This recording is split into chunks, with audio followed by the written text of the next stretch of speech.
Hare Krishna, mis reverencias a todos. Estamos nuevamente, hoy día viernes, en nuestra sesión semanal del estudio del Bhagavad Gita. Hoy día tenemos un invitado muy especial y muy querido por nosotros, que ya nos ha acompañado en algunas otras oportunidades, que es Bhakta René.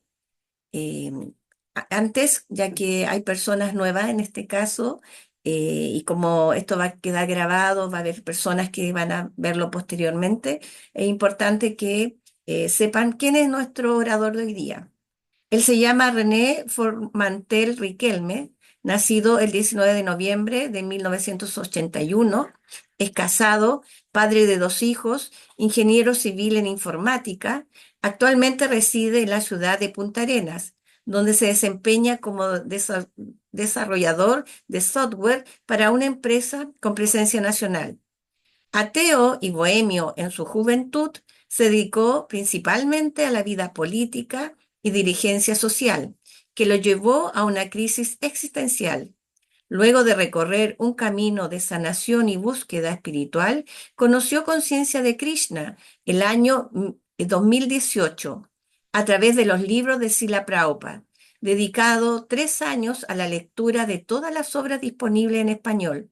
En el año 2021 se puso en contacto con los devotos de Santiago y tomó el curso de discípulos y posteriormente el curso de Bhakta.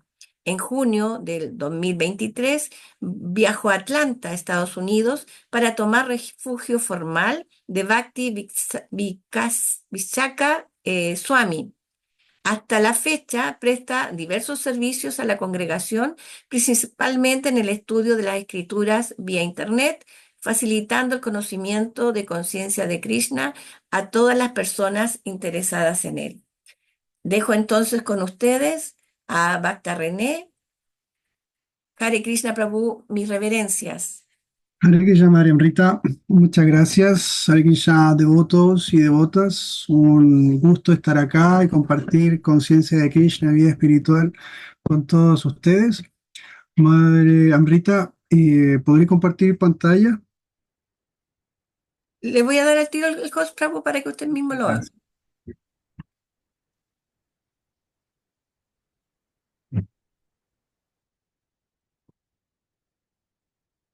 Ok, entonces vamos a compartir pantalla. Mm, Aquí estamos. Ahí sí, perfecto. Entonces, vamos a iniciar la lectura del Bhagavad Gita tal como es. Capítulo 6, textos 6.8 al 6.10. Y vamos a comenzar haciendo las invocaciones pertinentes. Om Namo Bhagavate Vasudevaya. Om Namo Bhagavate Vasudevaya. Om Namo Bhagavate Vasudevaya. Om Namo Bhagavate Vasudevaya. Om Namo Bhagavate Vasudevaya. Namam Vishnupadaya Krishna Prestaya Bhutale Srimate Bhaktivedanta Swamini Namine Namaste Saraswati Deve Gauravani Pracharine Nirvishesha Shunyavadi Pachatyade Shatarine. Ofrezco mis respetuosas reverencias a su divina gracia a C. Bhaktivedanta Swami Prabhupada, quien es muy querido por el Señor Krishna, habiéndose refugiado en sus pies de loto. Te ofrecemos nuestras respetuosas reverencias, oh Maestro espiritual, sirviente del Bhaktivedanta Sarasvati Goswami. Tú tienes la bondad de predicar el mensaje del Señor Chaitanya y liberar a los y liberar a los países occidentales que están llenos de impersonalismo y nihilismo. Muchas gracias, María Amrita. Om Gyana Timirandasya Gyananjana Shalakaya Shakshurum Militam Yena Tasmai Sri Gurave Namaha. Yo nací en la más oscura ignorancia y mi maestro espiritual me abrió los ojos con la antorcha del conocimiento. A él le ofrezco mis respetuosas reverencias.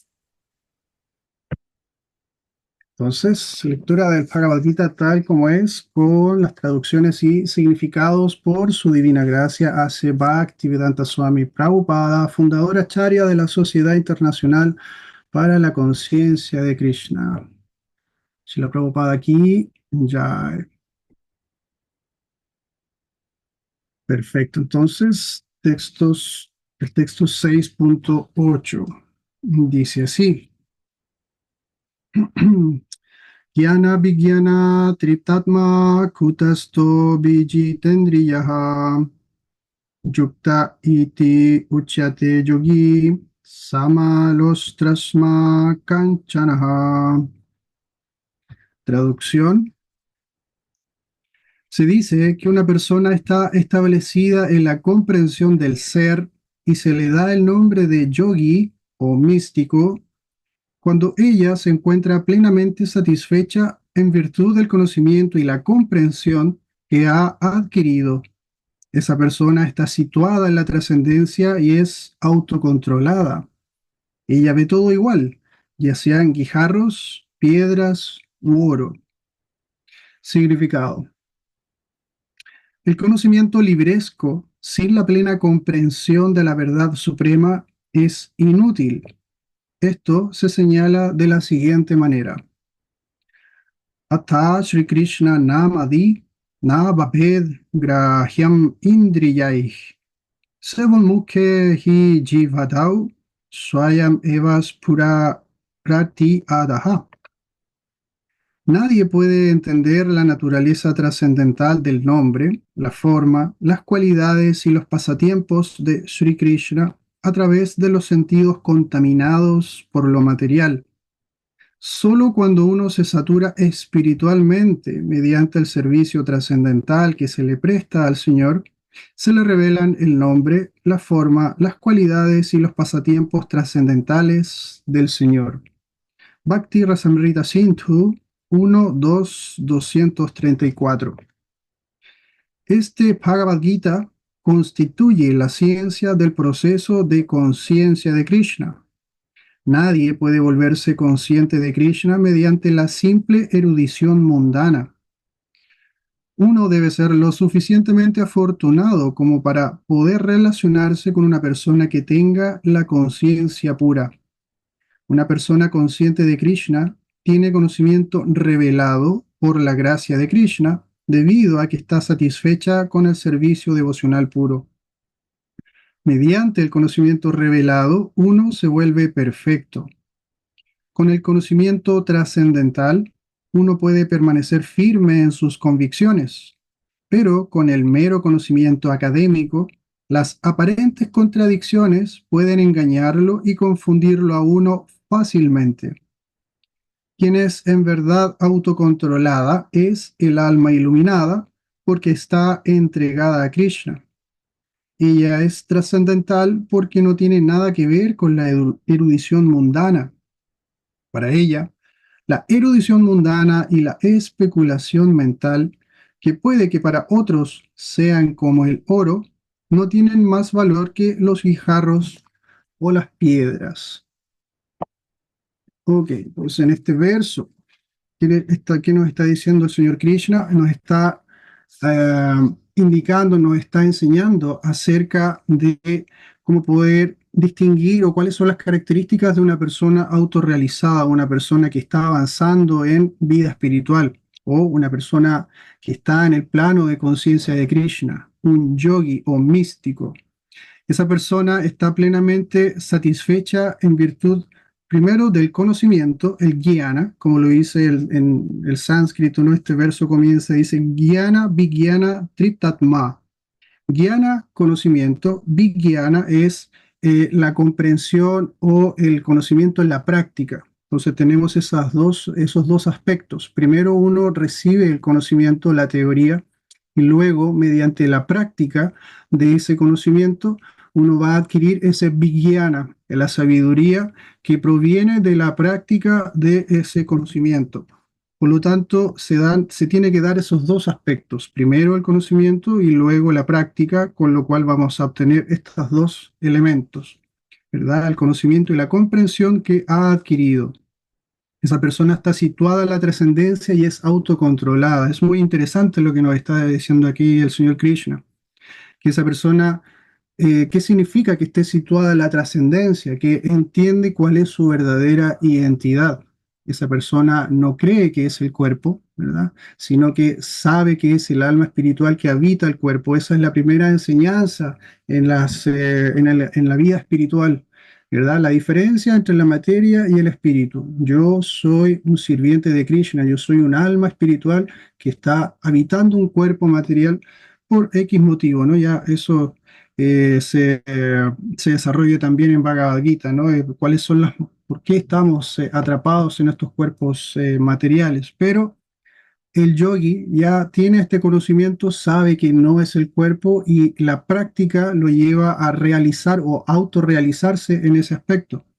Entonces, con la conciencia fija en la trascendencia, él es autocontrolado o esa persona es autocontrolada. ¿Por qué? Porque al ponerse en contacto con Krishna, cuando uno se pone en contacto con el amo de los sentidos, Hrishikesha, evidentemente comienza esta puesta en servicio de sus sentidos hacia Krishna, lo que llamamos el servicio devocional. Por lo tanto, esa persona no deja que sus sentidos deambulen por donde ellas quieren, ¿verdad? Sino que los ocupa plenamente en el servicio devocional. Por lo tanto, esos sentidos ya no se mandan solos, sino que están bajo el control del yogi que los ocupa cuando es necesario para prestar el servicio, para realizar su vida espiritual, pero cuando no es necesario, él los retira.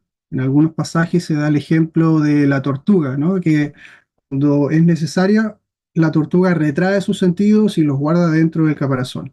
Por lo tanto, el yogi tiene ese mismo deber de saber cuándo ocupar sus sentidos y cuándo retraerlos para no dejar que deambulen, digamos, libremente. Es muy peligroso dejar que los sentidos y la mente hagan lo que quieran. Por lo tanto, con esta práctica y eh, con esta regulación de los sentidos, esa persona va desarrollando una visión equitativa o una visión ecuánime hacia, primero, el mundo material, ¿no? Porque acá nos enseña acerca de, o nos está diciendo que esa persona ve todo igual, dice, ya sean guijarros, piedra u oro. Estamos hablando de un aspecto externo, ¿verdad?, del mundo material, porque si lo analizamos desde otra perspectiva, ¿no? Podemos ver también la parte interna, que es lo que nos va a enseñar Krishna en los versos posteriores. Entonces, aquí primero nos está haciendo ese acercamiento de que una persona autocontrolada que está desarrollando vida espiritual o conciencia de Krishna, va primero a desarrollar esta visión ecuánime hacia lo externo, ¿verdad? Y para poder observar las cosas sin un aprecio mayoritario o minoritario, dependiendo, digamos, de lo que está viendo, ¿verdad? Entonces, si ve oro o ve piedras, para él es exactamente lo mismo, no tiene una inclinación particular hacia ninguno de los dos elementos. Perfecto, vamos entonces. Hasta el momento, si hay alguna pregunta, alguna consulta, alguna acotación, pueden abrir su micrófono, lo pueden realizar. De lo contrario, podemos seguir con el siguiente verso. Sí, Prabhu, yo quería comentar de, de lo difícil que es el controlar los sentidos cuando estamos permanentemente agobiados por publicidad, por información que te dice compre esto, aproveche la oferta, etcétera, etcétera. Eh, Ahora, la magia de esto es que cuando uno logra conectar todo con Krishna y hacer que esas ofertas uno compre algo y diga, bueno, pero es para la deidad, es para servir a la deidad, es para poder cocinarle a la deidad. Entonces, cuando uno logra hacer ese pequeño conexión, que todo lo que compro, todo lo que puedo adquirir es para Krishna y no es para satisfacer mis sentidos, sino los sentidos de Krishna, es cuando realmente uno empieza como a vivir esta conexión del verdadero bhakti en conciencia de Krishna. No sé, Prabhusito, ¿qué le parece a usted? ya que está Sí, por la supuesto. madre ahí, no sé si este concepto más o menos ella lo domina. Claro, usted se refiere a la devota que se acaba de unir al grupo de lectura, ¿no? Es la Exactamente. madre Nabhar Prem Nat, Kaur. claro, Nat Sí, Harprem. Lo pronuncié bien. sí, sí, perfecto, perfecto. Ya.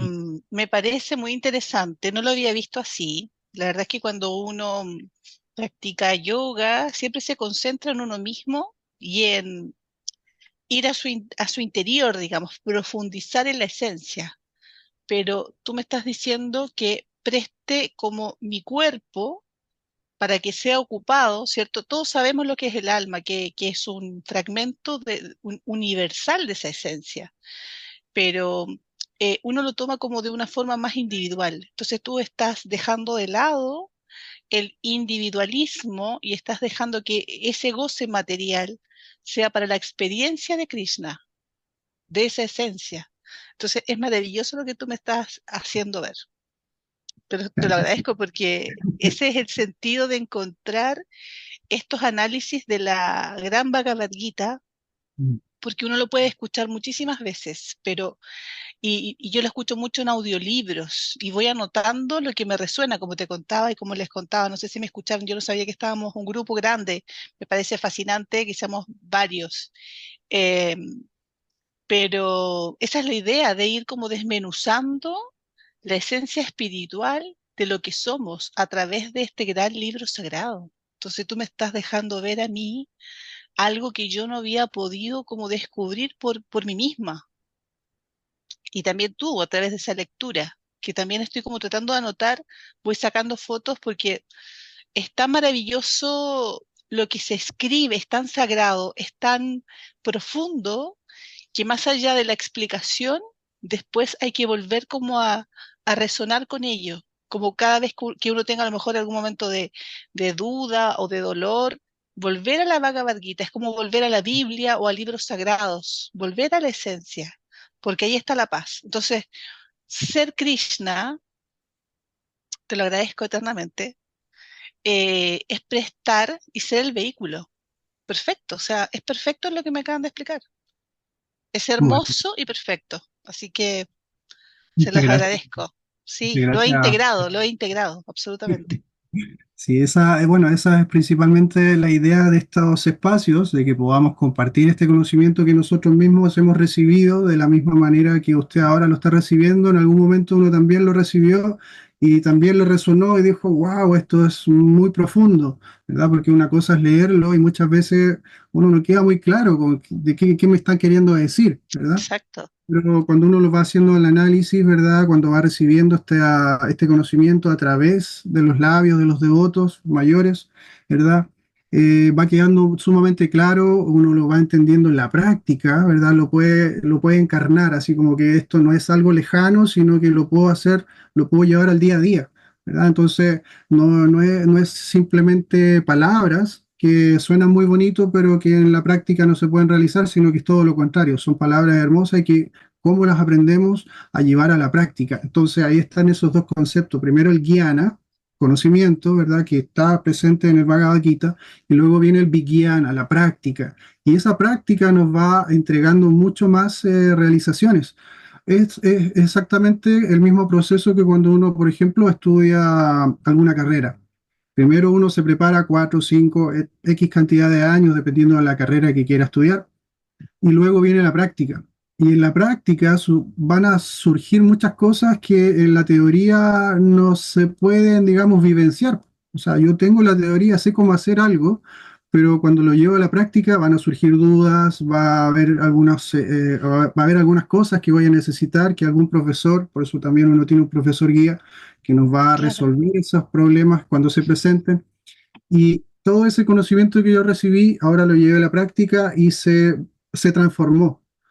Y ahora nuevamente, si yo voy a la lectura de esos mismos libros que estudié hace quizás 4 años, los voy a entender de una manera mucho más profunda que lo que lo entendí en ese momento. Entonces, lo que usted menciona es exacto, exactamente lo mismo con Bhagavad Gita. Uno primero lee Bhagavad Gita, lo entiende, pero cuando lo va realizando en su vida, ya sea en un año, 2 años, 10 años, etcétera, y uno vuelve a leerlo, va a cobrar un significado más profundo y va a pasar una y otra vez. Usted puede volver a la Bhagavad Gita miles, millones de veces y siempre va a estar fresca, siempre va a haber algo que usted dice, esto yo lo he leído muchas veces, pero cada vez que lo leo, siento, digamos, que lo estoy entendiendo de distintos aspectos, de distintos ángulos, se va haciendo más profundo.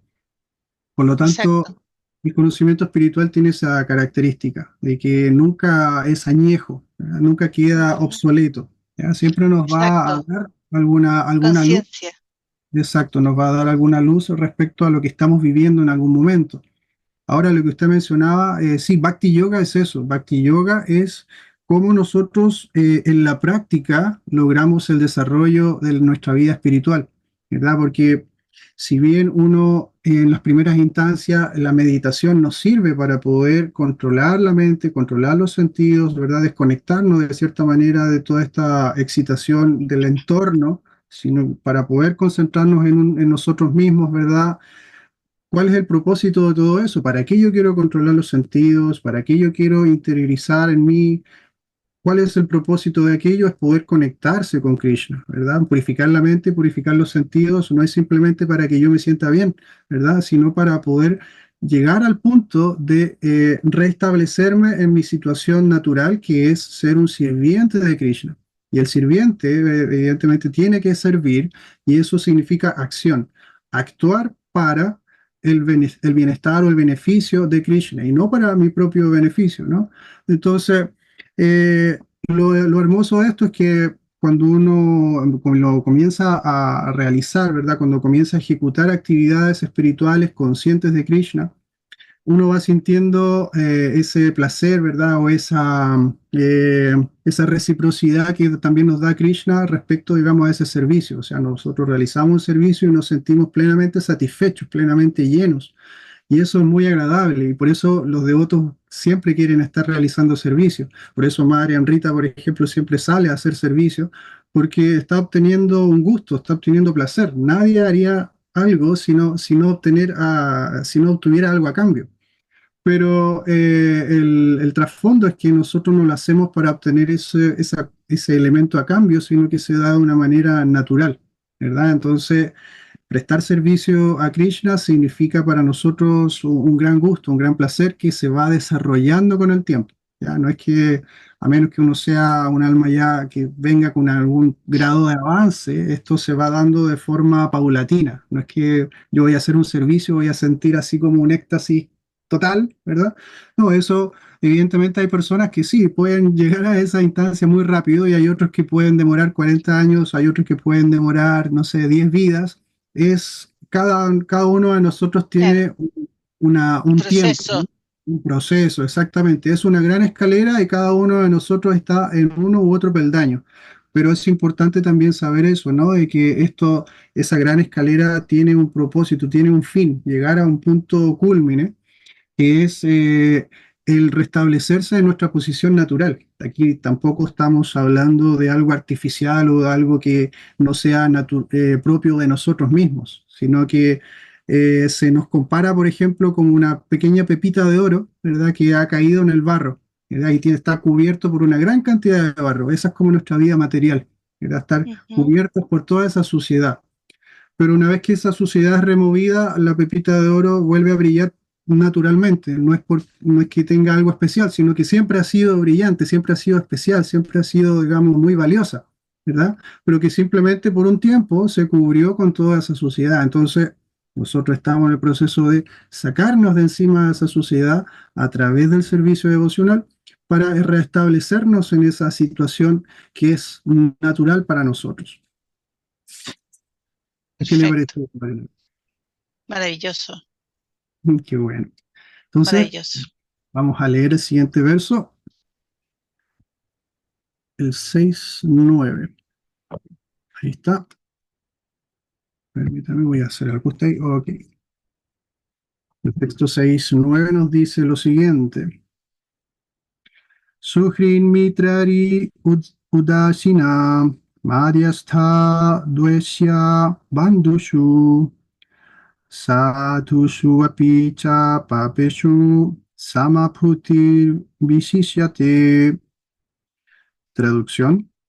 Se dice que una persona está aún más adelantada cuando ve a todo el mundo con igualdad de ánimo, es decir, a los honestos bienquerientes, a los afectuosos benefactores, a las personas neutrales, a los mediadores, a los envidiosos, a los amigos y a los enemigos, y a los piadosos y a los pecadores. Qué interesante lo que nos está diciendo acá el señor Krishna. En el verso anterior nos dio señales acerca de cómo una persona situada en la trascendencia, un yogi, puede ver el mundo. Ahora nos está diciendo cómo él percibe el aspecto interior de ese mundo, ¿verdad? Porque estamos hablando de un aspecto sutil acá, que es el ánimo, ¿verdad? O cómo yo veo a las demás personas, pero en su característica sutil, en su humor, en la relación que yo tengo con esas personas. Entonces, este punto es, por eso dice también acá que esa persona está más adelantada, porque este punto es más difícil que el anterior. Uno externamente puede ver a todos por igual en el aspecto corporal. Puedo ver que, por ejemplo, una persona, un perro, un árbol, un ave, no, sabe, digamos, que dentro de cada uno de esos cuerpos habita un alma espiritual, ¿no? Entonces uno va a tener una visión ecuánime con esos seres vivos, ¿verdad? No, así como uno no le hace daño a un ser humano, tampoco le va a causar daño a un animal, por ejemplo. Pero acá nos está hablando acerca de algo más sutil y más profundo, que uno tiene que realizar también un esfuerzo aún mayor, avanzar más en su vida espiritual para llegar a este punto de tener una visión igualitaria con las personas que pueden ser o pueden tener una actitud un poco favorable, por ejemplo, hacia nosotros, ¿verdad? Como dice acá, yo puedo ver con muy buenos ojos a un amigo, ¿verdad? O un familiar, porque es muy querido para mí, una persona que hemos tenido una relación, ¿verdad? Y que siempre busca mi bienestar y por lo tanto siempre tiene una buena actitud hacia mí, por ejemplo. Entonces, a mí naturalmente voy a tener un afecto hacia esa persona. Pero si por otra parte me encuentro con alguien envidioso que me está criticando, que me está causando problemas, etcétera, la reacción natural va a ser, bueno, esta persona la verdad que no me agrada mucho, pero la persona que está avanzada en vida espiritual, tanto a la persona que la ve de forma agradable o al que es desagradable, para él es exactamente lo mismo. Entonces eso es mucho más complicado. Eh, por ejemplo, cuando dice a los mediadores, a los envidiosos, a los amigos y a los enemigos, y a los piadosos y a los pecadores, o sea, los ve a todos en la misma posición. ¿Qué significa eso?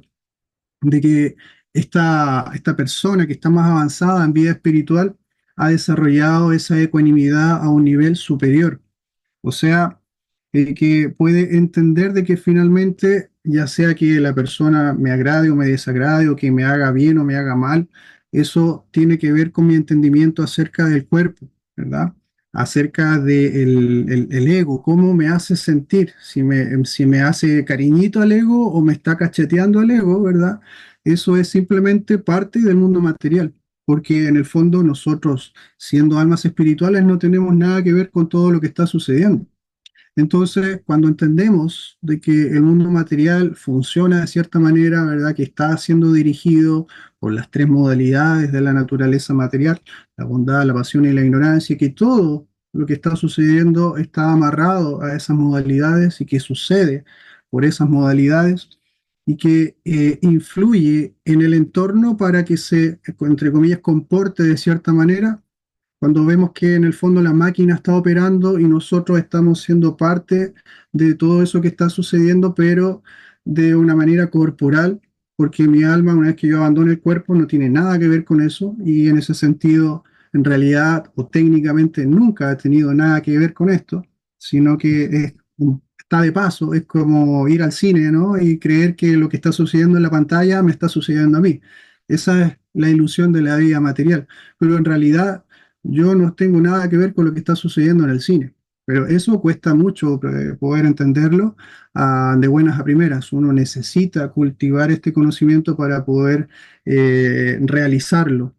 al principio lo podemos entender teóricamente, pero cuando nos suceden cosas incómodas, cuando tenemos problemas en la vida, ahí es donde se pone a prueba ese conocimiento, cómo uno reacciona ante las situaciones difíciles, ¿verdad?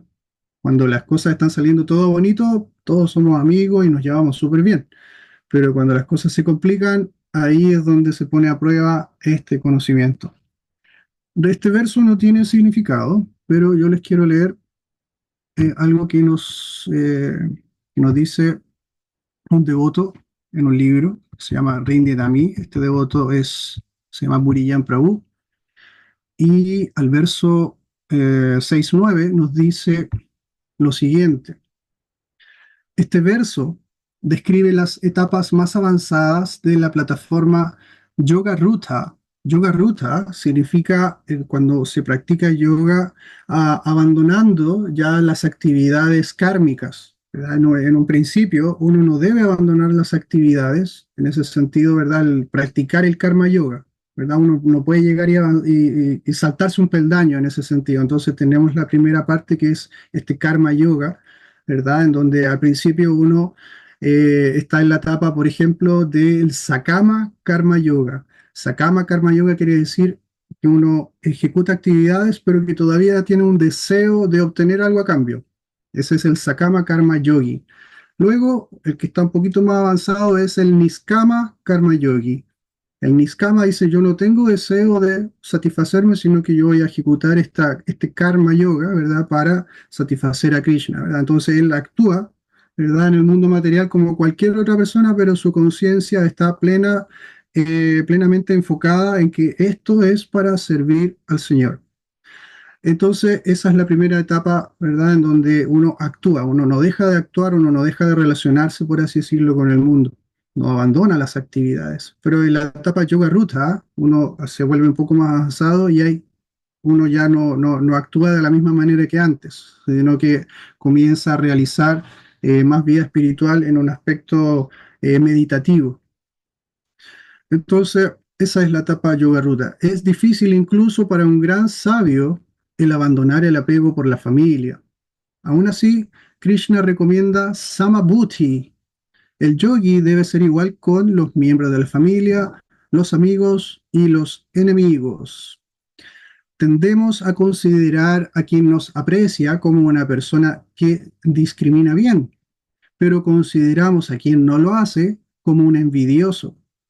Suhrit significa bien queriente, Mitra, un benefactor, Ari, un matador. Udasina se refiere a alguien que es neutral.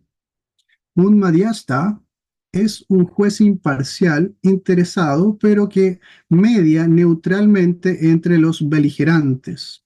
El dueshya es envidioso. Bandhu significa bien queriente. ¿Cómo podemos ver a todas las personas de la misma manera? Es más difícil que considerar iguales a las piedritas, piedras u oro. Si uno es capaz de alcanzar esta plataforma, sin embargo, su meditación se vuelve ininterrumpida. En los textos 10 al 32, Krishna describe las prácticas de Astanga Yoga, primero en la etapa perfeccionada y luego en la etapa inicial. Ese es el comentario de Burijan Prabhu a este verso, que habla acerca de lo mismo que hemos estado comentando, que esta etapa es mucho más avanzada que la anterior, que se mencionó en el verso 8, porque es muy difícil, sobre todo, digamos, para uno que todavía está como muy afectado por el mundo material, de tener esa visión igualitaria para las personas que no son favorables, por así decirlo, hacia nosotros, ¿no? De que nos están poniendo problemas, que nos critican o que nos tratan mal, etcétera. Esa actitud, digamos, que habla aquí Krishna, es algo mucho más adelantado. ¿Alguna consulta, una pregunta, alguna acotación?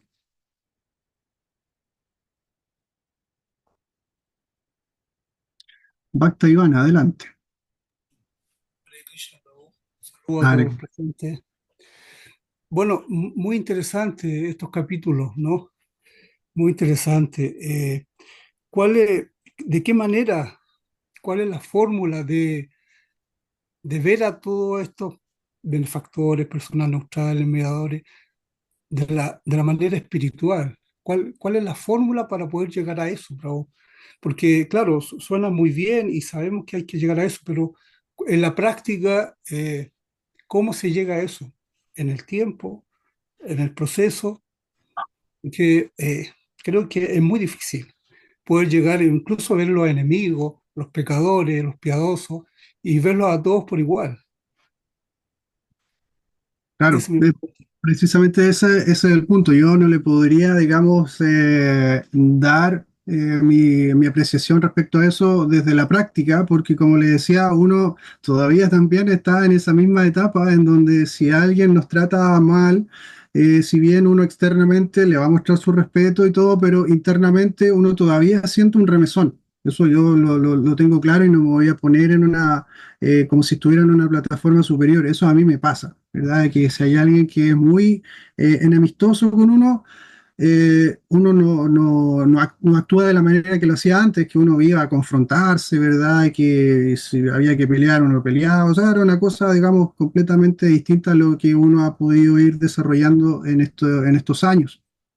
Pero todavía siento eso internamente, así como que hay algo ahí como que uno lo mantiene a raya, pero todavía está presente. Entonces ahí lo que uno entiende es que todavía falta purificación, todavía falta mucha más práctica. Entonces, ¿cómo se puede llegar a esa instancia? Es simplemente a través de la práctica tal cual como está prescrita. Eso es súper importante. O sea, todos nosotros tenemos una prescripción que nos ha dado Srila Prabhupada, ¿ya? Quien también nos da a nuestro maestro espiritual y nos ayuda a llegar a estas etapas, ¿no? Pero si uno no sigue el proceso tal cual como está entregado o estipulado, evidentemente no vamos a poder obtener este beneficio, ¿verdad? Si el médico nos da una receta y nosotros empezamos a hacerle cambios a lo que él nos ha prescrito, evidentemente no vamos a poder tener el efecto que el médico sabe que si uno sigue su receta al pie de la letra, ese efecto, digamos, uno lo va a obtener, pero si uno no lo sigue, no puede esperar tener ese beneficio.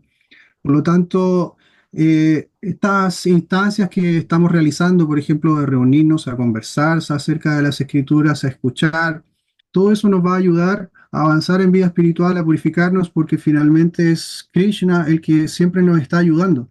Por nuestro propio esfuerzo, por nuestra propia determinación, decir, yo voy a lograr todo esto, eso también es parte como una actitud así, quizá por ponerlo arrogante. Uno tiene que tener una determinación evidentemente a esto, pero pensar de que simplemente porque yo tengo la fuerza para hacerlo, lo voy a lograr, es dejar de lado a Krishna, ¿verdad? Porque sin la ayuda de él, sin la misericordia de él, yo no puedo avanzar en vida espiritual, ¿verdad? Sin la misericordia del maestro espiritual, yo no puedo avanzar en vida espiritual. Por lo tanto, tengo que ponerme, digamos, a disposición de ellos para seguir sus instrucciones, ¿verdad?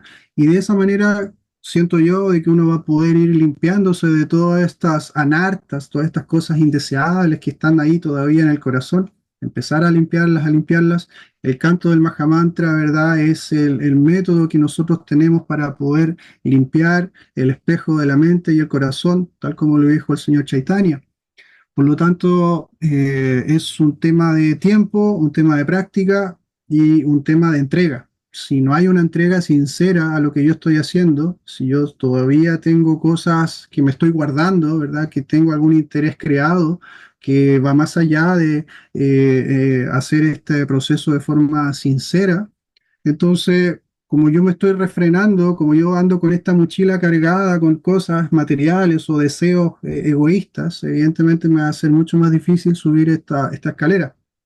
Por lo tanto, va a depender mucho de los factores, ¿verdad?, de personales en ese sentido. Cuánto yo estoy dispuesto a abandonar todo esto que yo creía que era bueno, o todas estas actitudes de creer de que todavía uno es una persona importante, inteligente, que sobresale del resto. O sea, como que todos esos elementos que están alimentando al ego falso, uno tiene que ir manteniéndolo siempre a raya, ¿verdad? Para que evidentemente ese ego falso, que es el que se siente tocado, que es el que se siente insultado, que es el que se siente pasado a llevar, ¿verdad?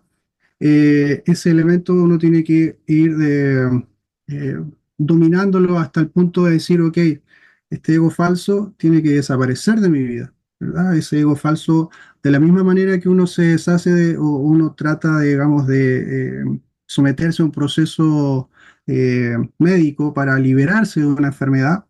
Vida espiritual es el proceso para librarse de ese concepto del ego falso, ¿no? Del creer que somos el cuerpo, de creer que somos los disfrutadores de este mundo y que todas las cosas están para mi placer, a mi servicio, ¿verdad? Entonces, a medida que nosotros vamos limpiando ese sentido de ego falso, vamos a poder llegar a esa instancia, ¿no? De poder ver a todos, a todas las personas, incluso a quienes son antagonistas, como en la misma plataforma que las personas que son favorables. Sí, bravo. Paciencia, humildad y, bueno, como dice usted, cultivar y llevar a la práctica, ¿no? Yo creo que el tiempo va poniendo las cosas en su lugar y uno así va viendo su avance también, ¿no? Así es. Sí, ahí Ok. voy a traer a colación el Bhagavad Gita, ¿no? El 262 y el 263, donde se explica, ¿verdad? Que por qué uno cae a este charco material, por qué uno siente estos resquemores internos, y Krishna le dice a Arjuna, es simplemente es la lujuria. O sea, el deseo de disfrute, el deseo de que yo quiero disfrutar, pero de forma egoísta, así como sin tener, digamos, ningún concepto religioso, dejando a Krishna de lado, sino que yo quiero disfrutar del mundo. Entonces, esa lujuria, ese deseo exacerbado por disfrute de los sentidos, es lo que nos hace caer, nos hace tropezar en ese aspecto y alimenta el ego falso, porque ese deseo de disfrute es tan intenso que cuando se frustra, ¿verdad? Por algún impedimento que aparece, surge la ira, ¿verdad? Y la ira es el enemigo número uno, dice que destruye absolutamente todo, porque cualquier persona que ha estado iracunda se puede haber dado cuenta, ¿no? De que no importa nada, o sea, en el momento que uno está iracundo, así como que le importa un bledo todo lo que, donde esté en el lugar, si hay alguien que pueda estar, digamos, no sé, hay niños pequeños y uno va a estar, no sé, gritando o insultando, le da lo mismo, o sea, como que la ira es ese volcán que explota y que destruye todo alrededor. Entonces, pero eso proviene de la lujuria, entonces tenemos que atajar al enemigo antes de que logre esta posición estratégica en nuestra mente, en nuestro corazón y que nos empiece, digamos, a empujar hacia ese lugar tan oscuro, ¿no? Porque finalmente nos hace caer nuevamente en el charco material, como bien lo dice también Krishna en el 263, ¿no? Por lo tanto, este proceso es para eso, para que nosotros sepamos cuáles son los gatillantes, qué es lo que me está llevando a caer en este charco material, a comportarme de la manera que lo estaba haciendo, ¿no? Y que al poder identificar cuáles son los elementos que me están impulsando a ese lugar, yo puedo decir, ok, este es el problema o aquí está el problema, entonces yo me puedo enfocar en cómo solucionarlo a través de esta guía, ¿no? Por lo tanto, es la gran importancia de desarrollar vidas espirituales, controlar la mente y los sentidos, lo mismo que hablábamos antes, pero de una forma gradual, mediante un proceso autorizado, mediante un proceso no inventado. Cualquier persona de repente puede llegar y creer que puede desarrollar algún nuevo método para esto, pero por lo que nosotros ya entendemos a la perfección de que Krishna ya nos ha enseñado todo esto. Esto está desde el día uno, por así decirlo. Por lo tanto, no es necesario inventarse ningún proceso nuevo, sino que seguir con la fórmula que él ha entregado y de esa manera librarse de todos estos enemigos que están ahí al acecho y que nosotros vamos a poder sobrepasar todos esos impedimentos muy fácilmente con la ayuda de él. Eso también lo tenemos súper claro en el 1858, ¿no? Que nos dice precisamente eso, ¿verdad? Que para todas las personas que se han entregado a él, pueden cruzar fácilmente este océano, digamos, de sufrimiento. Si uno no se entrega a Krishna, va a estar luchando contra el océano por sí solo. Imagínense uno que está metido en el medio del océano y quiere llegar a la orilla de una playa por sus propios medios. Imposible. uno necesita una ayuda, va a necesitar una mano que lo saque del océano y lo pueda transportar hacia un lugar seguro. Por lo tanto, este conocimiento es ese salvavidas. Hare Krishna. Ok, Prabhu, muchas gracias. Hare Krishna. Entonces vamos a leer el texto. Justo, y ahí se hizo el análisis. Bhagavad Gita 6.10. Nos dice lo siguiente. Yogi Junjita Satatam Atmanam Rahasi Stitaha Ekaki Yata Chitatma Nirashir Aparigraha. Traducción. El trascendentalista siempre debe ocupar el cuerpo, la mente y el yo en relación con el Supremo. Él debe vivir a solas en un lugar apartado y siempre debe controlar la mente con cautela. Él debe estar libre de deseos y de sentimientos de posesión. Significado. A Krishna se lo comprende en diferentes grados como Brahman, Paramatma y la Suprema Personalidad de Dios. Conciencia de Krishna significa, de un modo conciso, estar dedicado siempre al amoroso servicio trascendental del Señor. Pero aquellos que están apegados al Brahman impersonal o a la superalma localizada, también están conscientes de Krishna parcialmente, porque el Brahman impersonal es el rayo espiritual de Krishna y la superalma es la expansión parcial omnipresente de Krishna.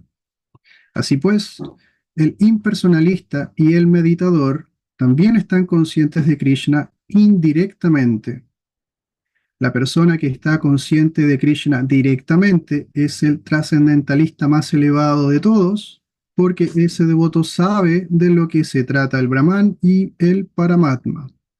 Su conocimiento de la verdad absoluta es perfecto, mientras que el impersonalista y el yogi meditativo están conscientes de Krishna de una manera imperfecta. Sin embargo, a todos ellos se les instruye aquí que permanezcan dedicados constantemente a sus ocupaciones específicas, de modo que, tarde o temprano, puedan lograr la máxima perfección. Lo primero que tiene que hacer un trascendentalista es mantener la mente dirigida siempre hacia Krishna. Uno debe pensar en Krishna siempre y no olvidarlo ni siquiera por un momento. El acto de concentrar la mente en el Supremo se denomina samadhi o trance. Para poder concentrar la mente hay que permanecer siempre en reclusión y evitar el ser perturbado por objetos externos. Uno debe tener sumo cuidado y aceptar las condiciones favorables y rechazar las condiciones desfavorables que afecten su comprensión. Y con una determinación absoluta, no se deben anhelar cosas materiales innecesarias que lo enreden a uno con sentimientos de posesión. Todas estas perfecciones y precauciones se ejecutan a la perfección cuando uno se halla directamente en el estado de conciencia de Krishna, porque conciencia de Krishna directa significa abnegación, en virtud de lo cual hay muy pocas posibilidades de que aparezca el espíritu de posesión material. Srila Rupa Goswami caracteriza el estado de conciencia de Krishna de la siguiente manera. Anasaktasya visayan yatarrahan apayunjataha nirvandha Krishna sambandhe yuktam vairagyam uchyate prapanchi kathaya buddhya hari sambandhi vastunaha mumukshubhi parityago vairagyam palgu katyate. Cuando uno no está apegado a nada, pero al mismo tiempo acepta todo en relación con Krishna, uno se halla debidamente situado por encima del espíritu de posesión. En cambio, aquel que rechaza todo sin conocimiento de la relación que lo rechazado tiene con Krishna, no está igual de completo en su renuncia. Bhakti Rasamrita Sindhu 1, 2, 255 y 256. Una persona consciente de Krishna sabe bien que todo le pertenece a Krishna y en consecuencia siempre está libre de sentimientos de posesión personal. En virtud de eso, ella no anhela nada para su propio beneficio personal. Ella sabe aceptar las cosas que van en favor del cultivo de conciencia de Krishna y rechazar aquellas que son desfavorables para el cultivo de conciencia de Krishna. Ella está, ella siempre está apartada de las cosas materiales porque siempre es trascendental y siempre está sola, pues no tiene nada que ver con las personas que no se encuentran en estado de conciencia de Krishna. Por lo tanto, la persona en estado de conciencia de Krishna es el yogi perfecto, tal como lo dice en este mismo capítulo 641. ¿Quién es el yogi más elevado de todos? Entonces ahora vamos a hacer un pequeño análisis de este verso. Tiene un significado bastante extenso, pero eh, muy potente. Entonces el verso nos habla acerca, dice, el trascendentalista siempre debe ocupar el cuerpo, la mente y el yo en relación con el Supremo. Entonces ahí tenemos estos tres elementos, dice el cuerpo, la mente y el yo. O sea, con el cuerpo uno ejecuta actividades de servicio devocional, ¿verdad? Cuando uno tiene que realizar algún tipo de servicio, evidentemente va a estar ocupando su cuerpo, su mente y su yo en el servicio a Krishna. Pero eso tiene que ser de una manera, digamos, deliberada. Eso también lo menciona Krishna, ¿verdad? En capítulos anteriores, de que uno, mediante una inteligencia espiritual deliberada, uno tiene que ir desarrollando su vida espiritual, ¿verdad? Entonces, no es que simplemente uno lo tenga que hacer de forma mecánica, ¿verdad? Sino que uno tiene que tener un vislumbre, ¿verdad? Una conciencia de lo que está haciendo. Entonces, ocuparse conscientemente, ¿verdad? Ocupando la mente, el cuerpo y el yo en relación con el Supremo, no con otras cosas, sino que cómo yo a través de esta actividad que estoy realizando estoy satisfaciendo a Krishna, a través, por ejemplo, de satisfacer a los devotos, satisfacer al maestro espiritual. Entonces, de esa manera, uno va a poder ocuparse de una forma mucho más entre comillas, aterrizada, porque uno puede decir cómo yo puedo servir a Krishna, ¿verdad? O sirviendo a las personas que están sirviendo a Krishna, ¿verdad? El señor Chaitanya nos decía, cuando le preguntaron, ¿cuál es la posición o cuál es la verdadera identidad de todos los seres vivos, ¿no? De todas las personas también? Dice que nosotros somos eternos sirvientes de Krishna. Entonces nosotros tenemos que entender de que mientras más sirvientes seamos, mejor situados estamos. O sea, ser el sirviente del sirviente del sirviente de Krishna. No tratar de ser el sirviente directo de Krishna, ¿verdad? Porque eso es muy difícil. Estamos hablando de Dios, no es cualquier cosa, ¿no? Entonces, ser el sirviente de Krishna es algo muy avanzado, que eso evidentemente está ahí para los devotos que están en esa posición. Yo no estoy en esa posición. Por lo tanto, yo voy a servir a la persona que está sirviendo a Krishna. Y esa persona que está sirviendo directamente a Krishna también está en una posición muy elevada. Por lo tanto, yo voy a servir al que está sirviendo al sirviente, ¿verdad? Entonces, de esa manera se forma una cadena de servicio. Y cada persona nueva que llega, ¿verdad? Va a poder prestar un servicio desde su plataforma al sirviente del sirviente del sirviente. Se hace muy accesible de esa forma, ¿verdad? Si uno quiere llegar directamente a las grandes ligas, por así decirlo, es muy difícil, pero uno puede partir desde la plataforma en la que está, ¿verdad? En su posición, con toda su anarta, con todos sus problemas, ¿verdad? Pero con un sentimiento sincero de poder ayudar en lo que pueda a la persona que ya está realizando servicio, ¿verdad? Entonces esa es una propuesta sumamente práctica y que cualquier persona la puede realizar. Por ejemplo, Madre Enrita sale a distribuir libros. Entonces, quizá yo no tenga la capacidad de distribuir libros, de conectarme con la gente y hablar de conciencia de Krishna como lo hace ella, pero yo la puedo ayudar a ella. Le puedo ayudar a llevar los libros, le puedo ayudar a llevar la mesa, etcétera.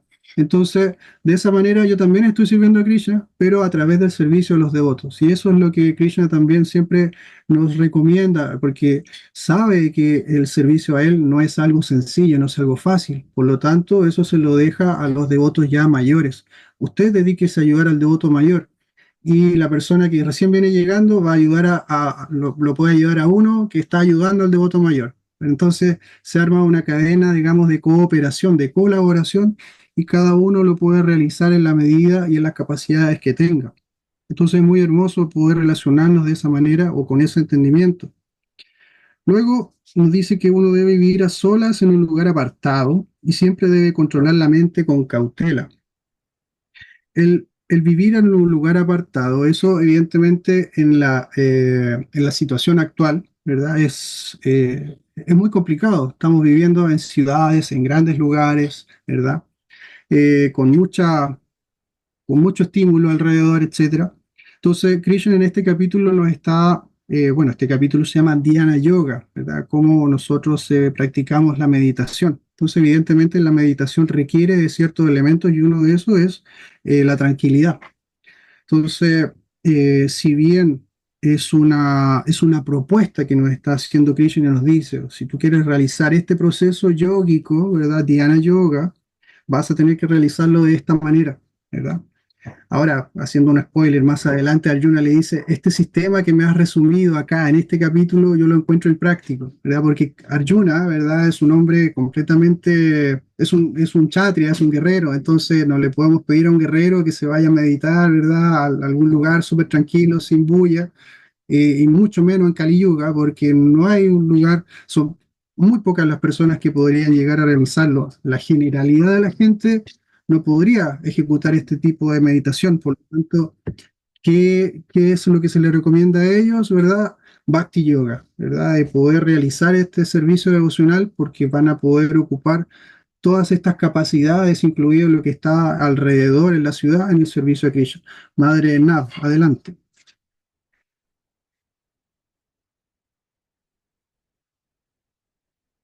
Está silenciado su micrófono.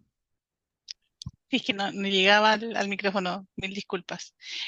Mira, yo creo que esa interpretación de lo que está diciendo la Bhagavad Gita habla como del desapego total y habla del abandono del mundo material, que yo creo que en todas las épocas estamos llamados a hacer. Entonces, si estamos en Kali Yuga, con mayor razón. Entonces, el desafío es como eh, realizarlo sin tanto apego. Me imagino que es como abandonarlo todo sin mirar atrás. Entonces, hay muchos libros sagrados que hablan de eso, del desapego, del aislamiento, pero el aislamiento es justamente porque ya tú no vibras con ciertas energías, ya no vas a darle espacio a cosas que son eh, materiales o que realmente no tienen un peso espiritual, que es lo que buscamos todos en el fondo. Por más que no lo podamos leer al principio, eso es lo que quiere nuestra alma, a eso viene también, en distintas etapas, en distintos procesos, ¿cierto? En distintas escalas, como tú bien mencionabas, pero yo creo que hace referencia a eso. Como es un libro atemporal, nos habla del desapego completo y total, como como la devoción del movimiento Hare Krishna, yo los veo, los admiro muchísimo, porque hay un desapego al mundo material, hay devoción limpia, que es muy raro ver hoy en día en Kali Yuga. Es muy raro porque estamos justamente, la balanza está hacia el otro lado. Entonces ver a estos devotos que se entregan en base al amor incondicional, nos llama a eso también, a dejar de lado lo que no es importante, porque realmente no lo es. Estamos viviendo en un mundo absolutamente falso, lleno de mentiras y engaños. Entonces tenemos que como concentrarnos en el único y real objetivo, que es trascender este mundo, este mundo, este mundo que es solamente un paso para llegar más allá. Entonces yo creo que esa es mi interpretación de ese capítulo. Me encantó realmente la interpretación que hiciste tú, por supuesto, pero yo quiero como ayudar un poquito a, a tratar de interpretar las palabras de lo que le están diciendo a Arjuna. Arjuna es un guerrero, como lo fuimos mucho. muchos fuimos guerreros. El estar en las grandes ciudades o en provincia, ya el hecho de cruzar una calle, interactuar con personas que a lo mejor están absolutamente idas de su real naturaleza, es un desafío, es un desafío. Yo creo que el guerrero lo veo en las grandes ciudades, por ejemplo, Santiago, Viña del Mar, y fíjate que ahora en esta etapa de lo que estamos viviendo, la mayor cantidad de eventos, de guerras espirituales están siendo llevadas allí. Entonces, todos son Arjuna en algún, o sea, todos somos Arjuna. Entonces, nos están diciendo justamente eso. Abandonemos lo que no es trascendental, lo que realmente es parte del espejismo, de lo que tú crees ser, pero que en realidad no eres. Entonces, es maravilloso, es maravilloso. Eso quería como argumentar, nada más. Muchas gracias por Voy a bajar su... la manito aquí. No, gracias a ustedes. Entonces, claro, en relación con lo que usted está comentando, eh, justamente en el significado, al final de este significado, hay una cita, ¿verdad?, del Bhakti Rasamrita Sindhu, que nos enseña Rupa Goswami acerca de la renunciación o ese desapego, ¿verdad? ¿Qué dice?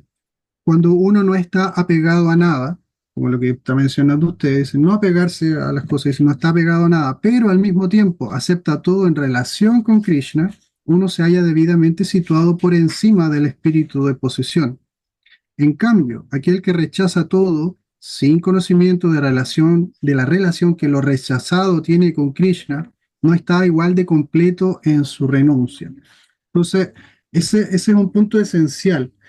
Muchas veces cuando hablamos de el apego, ¿no? O la renunciación, lo entendemos desde nuestra plataforma. Sucede al principio, sucede, digamos, eso. Entonces, ¿qué es lo que se nos dice acá? De que, por ejemplo, si nosotros nos situáramos en una plataforma así de desapego total, ¿verdad? De renuncia, digamos, al mundo material o de rechazar al mundo material, eh, cómo podríamos vivir de una manera práctica, ¿verdad? ¿Cómo vamos a poder realizar nuestras actividades si, por ejemplo, rechazamos las cosas materiales por considerarlas un impedimento o parte de la ilusión de la vida condicionada, por ejemplo? Este mismo computador o el teléfono que uno está usando, la conexión a internet, uno podría decir, no, todo es parte, digamos, del mundo material. Pero cuando uno lo ocupa en servicio, ese mismo elemento que antes era material y que puede ser causa de problemas, ¿verdad? Se transforma en una herramienta para ayudar a otros, se transforma en una herramienta para ayudarse a uno mismo también, ¿verdad? Entonces, uno puede hacer la famosa analogía del cuchillo, ¿verdad? El cuchillo yo puedo usarlo para pelar verduras, para preparar los alimentos y alimentar a la gente. Pero ese mismo cuchillo yo lo puedo ocupar para hacerle daño a alguien.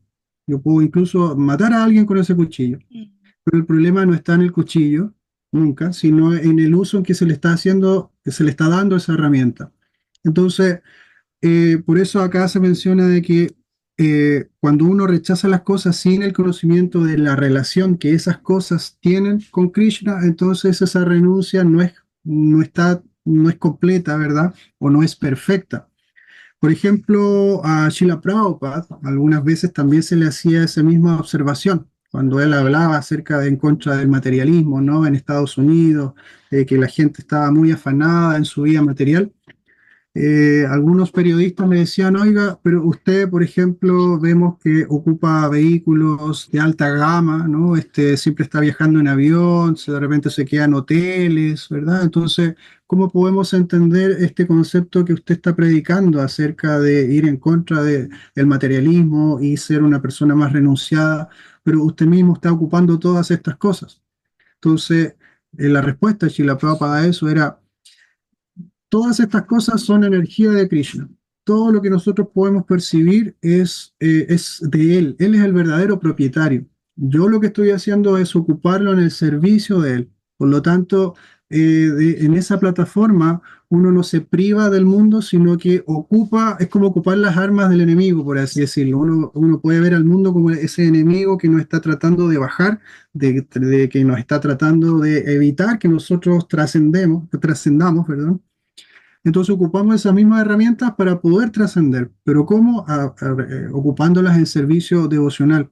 Y para eso uno tiene que tener, digamos, esta preparación, tiene que tener una guía correcta, un maestro espiritual que nos pueda guiar en ese camino y de esa manera poder eh, desenvolvernos en la materialidad, pero sin quedarnos atrapados por la materialidad. Y eso es verdaderamente el desapego. El desapego significa de que yo Mm. voy a seguir viviendo, por así decirlo, como a vista de cualquier persona, como un materialista, ¿verdad? Cualquier persona puede ver aquí, va a ver mi casa y decir, oye, pero tú tienes esto, tienes lo otro, mira todas las comodidades que tienes, pero no las tengo para mí, sino que las tengo para poder ofrecérsela, por ejemplo, a los devotos, para poder prestar este servicio. No es para mi disfrute, porque yo soy simplemente como un administrador de la energía de Krishna. Todo esto es energía de Krishna y yo simplemente lo estoy administrando para poder servirlo a él de la mejor manera posible, ¿verdad? Entonces se le tienen a él buenos alimentos, se le tiene un buen altar, se le tienen buena parafernalia para poder hacerle la adoración. Entonces, de esa manera, todas las cosas que uno pueda tener en su vida, ¿verdad? No lo van a enredar porque si yo creo que esto es mío, este computador es mío, ¿verdad? Voy a enredarme con este computador. ¿Qué pasa cuando falle? ¿Qué pasa cuando se me pierda o me lo roben? Voy a estar sufriendo porque era mío, ¿verdad? Alguien me hizo daño, me está haciendo un perjuicio. Yo digo, si uno tiene el entendimiento que esto es energía de Krishna y que en algún momento, así como él me lo otorgó, me lo puede quitar, entonces, de esa manera uno queda completamente desentendido de este aparato, por así decirlo. Entonces, yo digo, esto es de Krishna. En algún momento él me lo facilitó y puede que en algún momento me lo retire, ¿verdad? Pero siempre él tiene mejores planes que yo. Porque él sabe mucho mejor que yo las cosas que son necesarias para que yo pueda realizar mi servicio o mi vida espiritual. Si este aparato puede significar un impedimento en mi avance de vida espiritual, él lo que va a hacer me lo va a retirar. Es decir, no, esto te está haciendo mal, así que yo lo tomo, me lo llevo.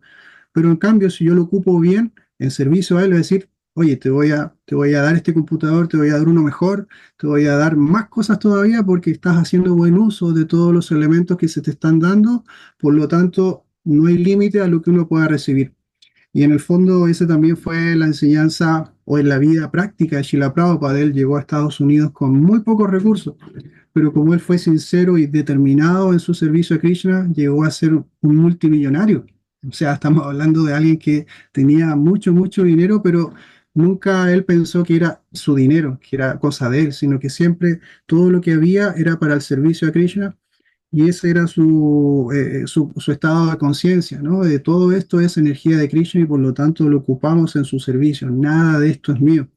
Y esa es la etapa perfecta, ¿verdad?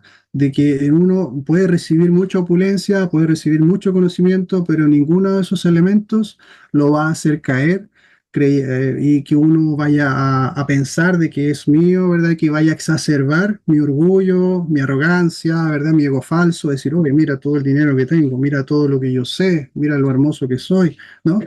Entonces, de esa manera, uno puede llevar a la práctica este desapego en el mundo material. Es muy difícil al principio poder compatibilizar ambas cosas sin irse a los extremos, ¿verdad? Porque uno al principio decía, no, hay que abandonarlo todo. O sea, esa era mi visión también, así como, no, todo esto es falso, hay que abandonarlo todo. Pero resulta de que todas esas cosas que yo estaba abandonando tienen un uso correcto y un uso incorrecto. Y yo le estaba dando un uso incorrecto. Pero el problema nunca estaba con la cosa, sino que en la forma en que yo estaba haciendo uso de esas cosas. Por lo tanto, cuando uno aprende correctamente a utilizar las cosas dejan de ser un problema. ¿Ok? Mm. Devotos, devotas, si hay alguna pregunta, algún comentario más, dejamos el micrófono abierto.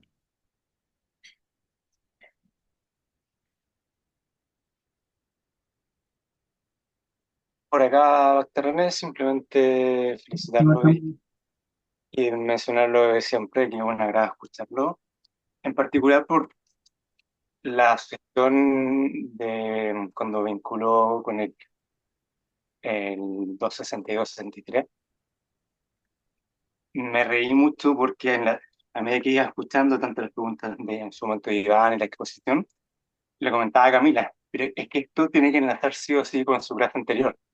Entonces, fascinante que haya sido eso y nada, muy, muy agradecido con la exposición porque de verdad, sumándome a las palabras de Nat, todo lo que sale en el Gita es increíble, pero para nosotros que somos unos humanos que estamos en proceso, hay ciertas locas que son claves y que nos llevan mucho a esto, a poder individual y colectivamente poder ver cómo esto se plasma y podemos llevarlo a nuestro día a día, que es donde realmente se ve y se logra eh, individual y colectivamente viendo los avances de esto. Entonces, simplemente agradecer la instancia a Madre Amrita y a usted como exposición, como siempre. Solo eso. Muchas gracias. Muchas gracias a Manu por sus palabras. Si algún devoto o devota quiere hacer una intervención, una pregunta, Y como siempre, Prabhu, me uno a las palabras de Manu de darle las gracias, porque usted siempre es muy claro para explicar todo. Y quedé pensando cuando Iván preguntó cómo uno podía como controlar los sentidos, que es tan difícil. Y me acuerdo que una vez escuché a su santidad Bhaktisundar Goswami, que dijo que también alguien le preguntó algo así como parecido, cómo controlar, por ejemplo, a esta persona le pasaba que, por ejemplo, dijo él, que estaba en el templo, muy tranquilo, en paz, en armonía, salía, se subía al volante y se transformaba. Iba peleando con toda la gente, alegando. Entonces él le preguntó a su santidad que qué podía hacer, que él, mientras estaba en el templo, estaba como muy cómodo, como en la bondad. Salía a la calle y todo lo atacaba. Entonces me quedó muy grabado lo que le dijo su santidad. Le dijo que en esos momentos, si a él lo que le afectaba era la boca, la lengua, que se le disparaba así diciendo grosería, que cantara el mantra. Le dijo, canta el Mahamantra. Dijo, y lo otro que controla la lengua, dijo, es comer prasada. Entonces le sugirió que siempre anduviera trayendo prasada en el vehículo. Entonces, si ya le daba la locura de empezar a alterarse, comer prasada, cantar mantra, poner en el vehículo. Entonces, me quedé con esa idea para responder un poco a Iván, porque son cosas prácticas, porque a todos nos pasan, igual como dijo Bhakta René, a mí me pasa lo mismo, no es que yo sea una santa y que no cometa a cosas que son producto de la impulsividad, de la emoción, de la rabia, de la ira. Entonces uno tiene que ir buscando estrategias prácticas que le han servido a otros devotos para que esto le resulte y así uno va siguiendo como dijo Bhakta René, esto es como una receta. Entonces uno va siguiendo la receta que nos dio Prabhupada, que nos dio Krishna, ¿cierto? Especialmente. Y hay recetas como cotidianas que uno puede ir tomando en cuenta para estos momentos. Y para la lengua, para la boca, que cuando se nos salen cosas, lo que controla la lengua es el Mahamantra y es el Prasada. Entonces, así uno tiene que ir viendo en qué cosa está como más débil, qué cosa es lo que más le afecta y ver cómo puede controlar. Por ejemplo, si fueran los ojos, que se me van los ojos para ver, no sé, cosas inapropiadas, supongamos, ¿ya? Tratar de buscar por internet imágenes de Krishna o lugares como más la bondad. Entonces uno siempre sabe qué cosa le cuesta a cada uno. Somos todos distintos, entonces cada uno tiene que ir viendo en qué necesita apoyo y buscar todas las estrategias que le den resultado para poder controlar los sentidos. No sé, eso se me ocurrió, Prabhu, quisiera agregar y no sé si cada uno tiene más estrategias que de repente en estas instancias son apropiadas como para compartir y ver qué le resulta a uno y uno puede intentar, porque controlar los sentidos es lo más difícil, por algo estamos aquí y tenemos que buscar cómo nos resulta. Eso, Prabhucito, muchas gracias. muchas gracias, Madre Amrita. Madre Elena, Tiene la mano levantada adelante. Sí, Hare Krishna, Madre. qué linda clase que aquí en el capítulo 6 de Dhyana Yoga podemos ver a un devoto puro, yo creo ya, un trascendentalista. Y me surgió una reflexión de que puede ser el maestro espiritual, puede ser Srila Prabhupada, que tiene todo esto ya realizado, ¿no? Y nosotros también se nos invita que podemos realizar. Eso es lo que aquí la misericordia, de que se nos da una forma, un proceso para que nosotros podamos llegar a esta posición, ¿no? Autorrealizado, trascendental, y, y yo creo que también eso se debe a la misericordia de Krishna, que mucho no se habla aquí. Pareciera que es todo que uno lo va a hacer solo, con la mente, con el cuerpo, como es algún esfuerzo, digamos, de uno mismo. Aquí es como que algo así lo veo, pero claro, uno se va a esforzar en relación a Krishna. Y Krishna es quien nos va a dar, es decir, el maestro, el devoto, el guru, nos va a dar, digamos, esa misericordia para que podamos nosotros avanzar, ¿no? Y estos procesos son son 9 procesos que nos da Prahlada Maharaj para seguir, escuchar, cantar, recordar a Dios, escuchar a Dios. Bueno, yo me lo memoricé así, escuchar a Dios, cantar, alabar a Dios y recordar a Dios. O sea, yo creo que ahí no va a haber ninguna falla. Si uno lo hace, aunque un poquito cada día, yo creo que como muchos devotos me han dicho, lo poco que tú hagas es mucho digamos, para nuestra alma. Y algún día llegará que podamos hacerlo las 24 horas, como lo debe hacer un maestro espiritual y que está las 24 horas sirviendo, viajando, predicando, y toda su vida es consciente de Krishna. Yo creo que nos invita a que seamos maestros. Bueno, gracias, Hare Krishna. Hare Krishna, Madre Elena. No lo podría haber dicho mejor, por supuesto. El camino, digamos, hacia la trascendencia, ¿verdad? O hacia la conciencia de Krishna está abierto para todos nosotros, siguiendo los pasos de los acharyas previos, ¿verdad? Siguiendo las instrucciones de ellos. Nunca tratar de imitarlos, sino que seguir sus instrucciones.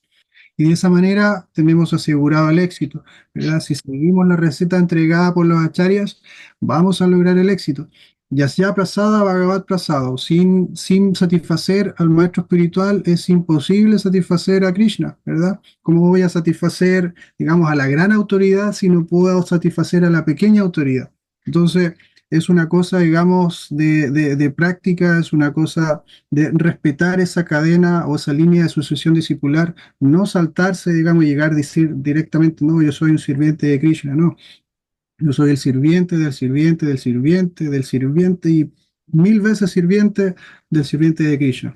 Esa es nuestra posición y esa es la posición más segura para nosotros. Si nos queremos poner en una posición más adelantada, ¿verdad? Siendo arribista en ese sentido, decir, no, yo prefiero estar allá. No, usted quédese acá, es lo más seguro para usted porque si quiere ir a las grandes ligas, eso probablemente no va a dar el ancho y va a ser peor para su vida espiritual, va a ser un desastre. Por lo tanto, siempre de a poquito, de abajo, siempre con esa humildad y teniendo la mejor actitud siempre también para el servicio a todos los devotos, ¿no? Uno es un sirviente de todos los Vaishnavas, porque debido a los buenos deseos de los Vaishnavas para con nosotros, podemos seguir obteniendo esta misericordia de avanzar en vida espiritual. Y para finalizar, claro, en este mismo capítulo, ¿verdad? Krishna nos dice quién es el yogi o la persona, el trascendentalista más elevado de todos, ¿no? Entonces en el 647 que nos dice, y de todos los yogis, primero, aquel que tiene una gran fe, que siempre se refugia en mí, que piensa en mí y me presta un amoroso servicio trascendental, es el que está más íntimamente unido a mí por medio del yoga y es el más elevado de todos. Entonces ahí están estos 4 elementos que el yogi realiza, pero lo realiza teniendo a Krishna, ¿verdad? Como la meta suprema. Por lo tanto, ahí está esa ayuda. Si yo me dirijo a Krishna, Krishna me va a ayudar a avanzar en vida espiritual. Mi mérito es simplemente esforzarme en esa dirección, ¿verdad? Y el resto lo pone Krishna, ¿verdad? El éxito o el fracaso, él lo pone él, ¿verdad? Uno tiene que siempre cumplir con su deber, pero nunca creer que es la causa del éxito en ese aspecto, ¿verdad? Sin la misericordia de Krishna, nunca se va a poder avanzar. Yo puedo hacer todas las cosas perfectamente, pero aún así puede que falle. Pero eso no tiene que afectarme, eso no depende simplemente de mí, sino que siempre recordar de que yo debo realizar todos mis deberes y el resultado no depende ya de mí, eso depende netamente de Krishna. Y de esa manera podemos hacer un avance seguro en vida espiritual. Muchas gracias, Madre Elena. Muchísimas gracias, Prabhu.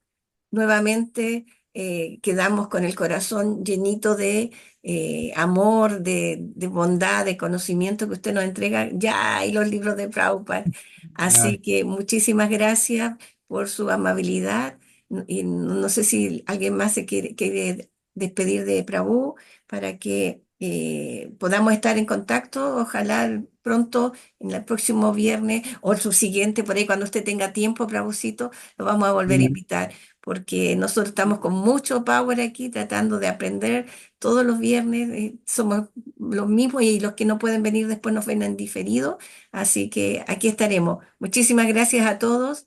Hare Krishna, mis reverencias. Hare Krishna, reverencia a todos los devotos y devotas. Muchas gracias por la Muchísimas oportunidad. gracias. Hare Krishna, Prabhu. Hare Krishna. Hare Qué lindo Krishna, batallón de gracias. libros, ¿no? Es como un ejército de libros ahí. Hermoso. Sí, está bellísimo. Y tienen las Hare armas. Krishna. Eso.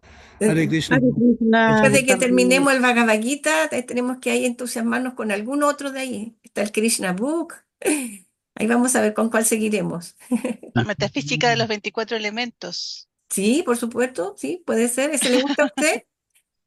Ese es el que pienso, sí. Es que lo leí en Ayurveda, pero hay que leerlo con muchísima atención, porque como son mantras, también requieren de un análisis más profundo. Ujú, Así. por Así supuesto. que maravilloso. Ahí ya Gracias tienen por la clase, maravilloso. ahí tienen harta motivación. Hare Krishna, Haribol. Hare Krishna. Haribol. Hare Krishna, gracias. Hare Krishna, Dori, Hare Krishna, Rosita, que estén muy bien. Cami, Hare Man, Krishna, madrecita. Haribol. Haribol. Haribol. Hare Krishna, Hare Krishna.